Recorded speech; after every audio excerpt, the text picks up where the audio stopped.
فاعوذ باللہ من الشیطان الرجیم بسم اللہ الرحمن الرحیم الفصل الثالث عن ابی ہریرہ قال قال رسول اللہ صلی اللہ علیہ وسلم من حافظ على شفعة الدهى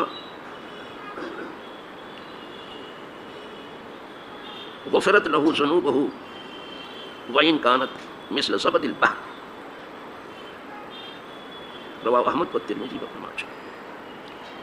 3 کتابوں کا تذکرہ ہے جہاں سے یہ حدیث لی گئی ہے۔ یہ تیسری فصل ہے، کل دوسری ختم ہو گئی تھی، یہ تیسری ہے۔ کیونکہ دونوں میں اختصار تھا اس لیے میں نے کہا تیسری بھی ختم کر کے پھر صلاۃ و سلام پڑھیں۔ تو یہ تیسری فصل ہے، یہ 3 کتابوں سے لی گئی ہے حدیث کی۔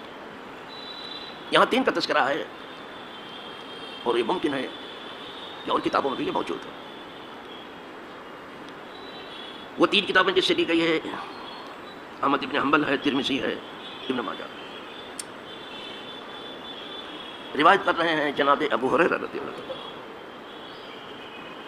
کہتے ہیں فرمایا رسول اللہ صلی اللہ علیہ وسلم کہ اس نے حفاظت کی، چاشت کی 2 رکعت نماز کی،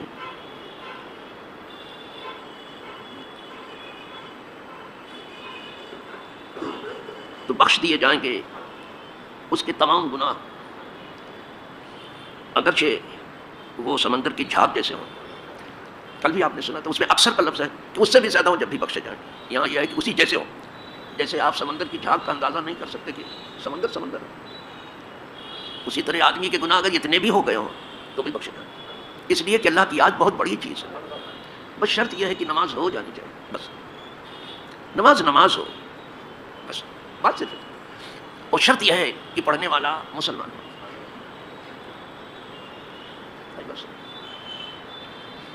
عبادات سے جو گناہ معاف ہوتے ہیں ان کے بارے میں کہا گیا ہے کہ وہ صغائر ہیں، چھوٹے چھوٹے۔ بہت بڑے بڑے گناہوں کے لیے ضروری ہے کہ توبہ ہو، لیکن یہ چھوٹے چھوٹے گناہوں کے اوپر اگر ہمیشگی کی گئی تو یہ بڑے ہو جاتے ہیں۔ لہٰذا کسی گناہ کو چھوٹا سمجھ کے نہ کرنا، کیا معلوم ہے کل بڑا ہو جائے۔ اور کسی نیکی کو چھوٹی سمجھ کر کے ارے یہ مستحب ہے، یہ مستحب ہے، یہ نفل ہے، یہ غیر مؤکدہ ہے، یہ ضروری نہیں۔ کسی نیکی کو چھوٹی سمجھ کے کبھی چھوڑنا نہیں، یہ بھی سمجھ آپ کرتے رہو، کیا معلوم کل یہی بڑی ہو جائے تو تم کو کیا معلوم، آپ نے تو بہت چھوٹی سمجھ کے کیا تھا۔ اکثر ہوتا بھی یہی ہے، جس کو آپ چھوٹا سمجھو بڑی نیکی ہے، جسے بڑا سمجھتے ہو کبھی کبھی وہ ساتھ نہیں دیتی۔ نیکی جیسے بھی ملے کرتے رہیے جہاں تک بنے، کسی کو چھوٹا نہیں سمجھنا۔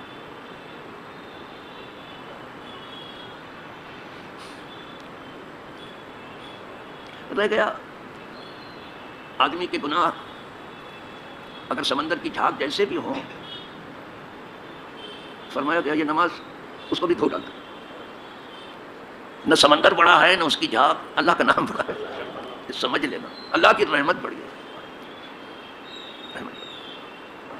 سمندر بڑا نہیں ہے نہ اس کی جھاگ بڑی ہے، اللہ کا نام بڑا، اس کی رحمت بڑی ہے۔ اگر ٹھیک سے یاد ہو گئی بس معاف۔ اب یہ پتہ چلا کہ اس نے اپنی بندگی کا حکم اسی لیے دیا کہ تمہاری زندگی کامیاب ہو جائے۔ یہ زندگی بندگی ہی کے لیے ہے، اور جس زندگی میں بندگی نہ ہو وہ زندگی نہیں ہے۔ تو آپ پوچھیں مجھ سے کہ پھر وہ کیا ہے؟ جس زندگی میں بندگی نہیں وہ کیا ہے؟ وہ زندگی تو نہیں ہے، تو کیا ہے؟ شرمندگی ہے۔ فما خلقت الجن والانس الا لیعبدون، اللہ نے جنوں نے کو بھی اور انسانوں کو بھی اپنی بندگی کے لیے پیدا کیا۔ علماء تفسیر کہتے ہیں یعبدون بمعنی یعرفون ہے، بندگی جب اپنے صحیح راستے پر ہے تب آدمی خدا کو پہچاننے لگتا ہے۔ بندگی اس لیے ہے کہ تاکہ آپ خدا کو پہچان لو کہ وہ خدا میں بندہ ہو۔ آئیے بس سمجھ کے عبادت کرو، یہ سمجھ کے کھڑے ہوا کرو کہ میں خدا کے سامنے کھڑا ہوں، وہ دیکھ رہا ہے، پھر آئے گا آپ کو لطف آپ کی عبادت۔ اور جب تک یہ نہ سمجھو گے، اسی لیے حکم ہے کہ مسجد میں آنے سے پہلے اپنا حسن و جمال درست کرو، شادی میں جاتے ہو تو اتنے بن ٹھن کے لگتا ہے آپ ہی دولہا دولہا فیل. ہم مسجد میں چڈی پہن کے چل جاتے ہیں, بنیان پہن کے چل جاتے ہیں, ان کو پتہ ہی نہیں کہ خدا کے سامنے کھڑا ہونا ہے. جو بات وہی کر, اتنا بھی درجہ نہیں دیا آپ نے پڑھا. یہ میں اپنی عقل سے نہیں کہہ رہا ہوں, اس کا آرڈر ہے. خصوصی زینتکم عند کل مسجد, یہ آیت ہے. اپنی زینت اپنی آرائش کرو ہر نماز کے وقت. خدا کے سامنے کھڑا ہے, کیا کیا لباس پہن کے کھڑے ہو, کارٹون بنے کھڑے ہو. بے خیالی میں ان کو پتہ ہی نہیں ہم کہاں کھڑے ہیں, کس سے بات کر رہے ہیں, کس سے گنا جائے. آئے ادھر ادھر دو سجدہ کیا, چل دی. یہ کھانا پوری ہے سر نماز. چلو اسی لیے میں نے کہا اگر 2 رکعت بھی نماز ہو جائے نا تو کبھی کبھی یہ سمندر کی جھاگ کے برابر جو گناہ اس کو بھی صاف کر دیں. 2 رکعت, ابھی تو رکعت کی بات کر رہا ہوں. کبھی کبھی ایک سجدہ آدمی کا نجات کا سبب ہے, صرف ایک سجدہ, صرف ایک سجدہ اس ٹھیک سے ہوا ہے قاعدے سے. پتہ نہیں کب سجدے میں گئے, کب سے اٹھا کے بیٹھے ہیں چپ چاپ. ذرا دیکھو کسی کو نماز پڑھتے ہیں آپ دیکھو کیا اسپیڈ دکھاتے, ساری اسپیڈ ہی مسجد میں, وہ اسپیڈ کہیں نہیں دکھاتے. جو خدا سے مناجات کرتا ہے اسے صرف تھوڑی ایسا. صحابہ کہتے کبھی کبھی حضور کا سجدہ اتنا طول ہوتا تھا کہ مجھے ڈر لگتا تھا کہ کہیں حضور نے پردہ تو نہیں فرما لیا. یہ اور بات ہے کہ حضور کا معجزہ تھا. صحابہ کو حضور کا نہ قیام بھاری لگا نہ سجدہ ہلکا لگتا تھا, وہ معجزہ تھا حضور. ایک حدیث ہو گئی, یہ پہلے بھی گزری تھی. وہاں اکثرا من زبد البحر تھا, یہاں جو ہے مثل زبد البحر, سمندر کی جھاگ جیسا. وہاں ہے کہ اس سے بھی زیادہ ہو جب بھی. دوسری فضل ایک اور سن لیجیے حدیث. وعن عائشة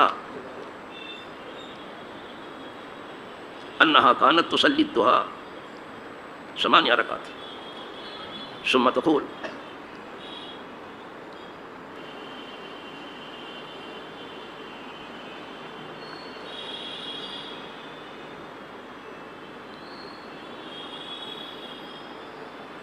لو بشرني ابوايا ما تركته.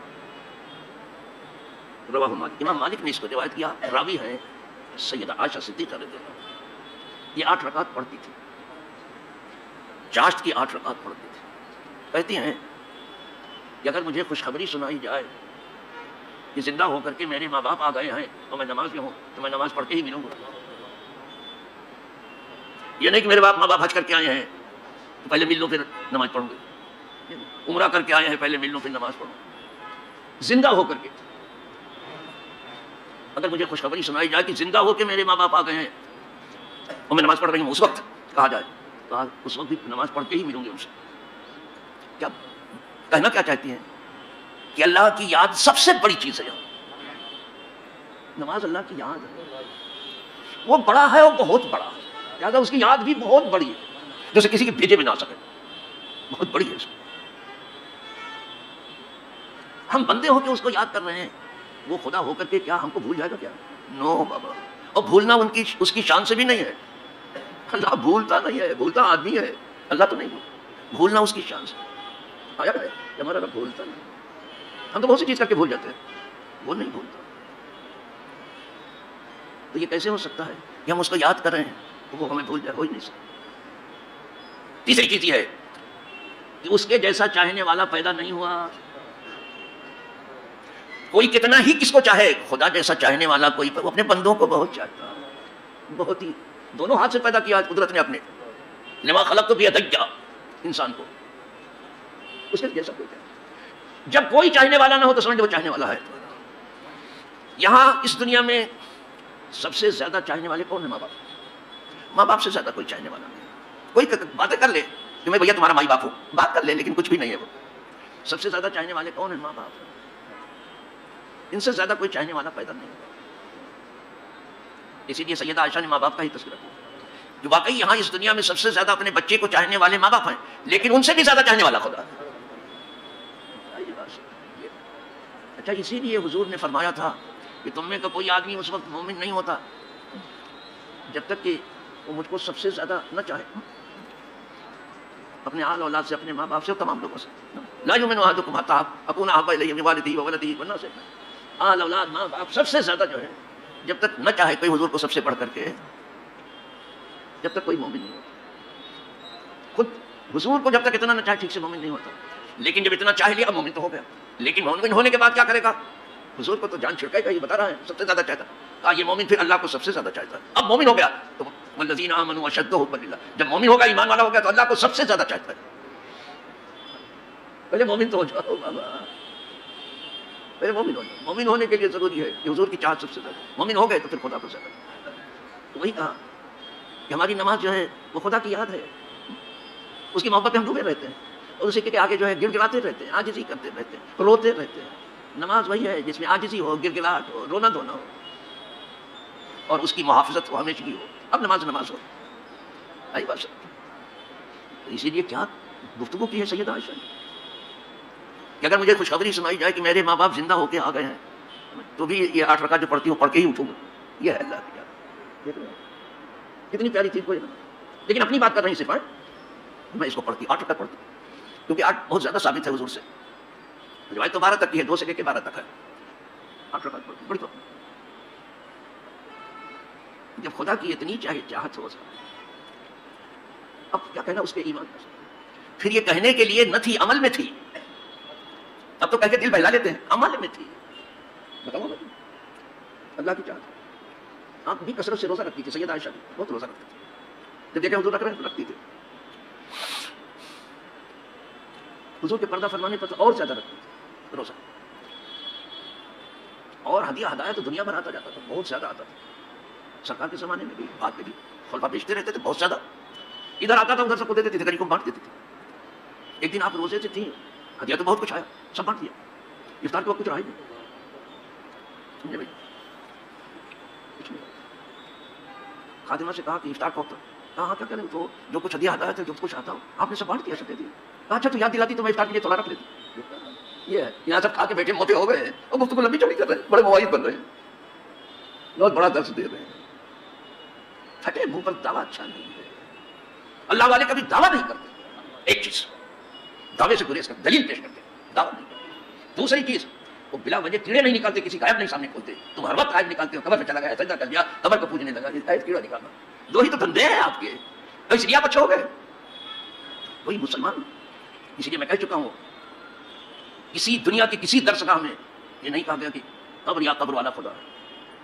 کسی خانقاہ میں یہ نہیں کہا گیا کہ قبر والا یا قبر خدا ہے. کسی عبادت گاہ میں نہیں کہا گیا کہ قبر والا خدا رہ گیا. یہ اللہ والے ہیں، ان کی خاک بھی اکسیر ہے. اس لیے آستانہ بوسی ہوتی ہے، اس کے بھی طریقے ہیں چوکھٹ چومنے کے. یہ بڑوں کی چوکھٹ چومنے ہیں، ہاتھ چومتے ہیں، پاؤں چومتے ہیں، ان کی چوکھٹ چومتے ہیں، ان کی مٹی چومتے ہیں. یہ آپ سے دیکھا نہیں جاتا. آپ سے دیکھنے سے ہوتا کیا؟ بند کر لو اپنی آنکھیں. دل کی تو بندی ہے، آنکھ بھی بند کر لو. لا تعمل الابصار ولکن تعمل القلوب التي في الصدور. یہ مت کہو کہ آنکھوں کے اندھے ہیں، ان کا دل اندھا ہو گیا. اندھے لوگ بات بیٹھے ہیں فیس بک پر، بیٹھے ہیں یوٹیوب کو بگار رہے ہیں، اتنی خوش آبادی سے پڑھیں گے کہ آپ لٹو ہو جاؤ. لیکن کیا صاحب بولتے تم کو پتا کیا ہے؟ ایک زمانے کو ادھر ادھر کر کے بیٹھو. اللہ کے فتنے سے اور ہر فتنے سے بچائے، دنیا کے فتنے سے بچائے، شیطان کے فتنے سے بچائے، نفس کے فتنے سے. سب سے بڑا دشمن ہمارا نفس کے فتنے سے بچائے، یہود و نصارہ کے فتنے سے بچائے. اللہ ہر فتنے سے بچائے. لیکن فتنے اور وہ بندگان رحمت جو اللہ کی رحمت سے ہر جگہ کام کرتے رہے خدمت. اللہ زندگی میں بھی ان کے قدموں میں جگہ دے، مرنے کے بعد ہی ان کا پڑوس عطا کرے. اور بروز حشر انہی کے دامن میں ہم تمام کا حشر و نشر.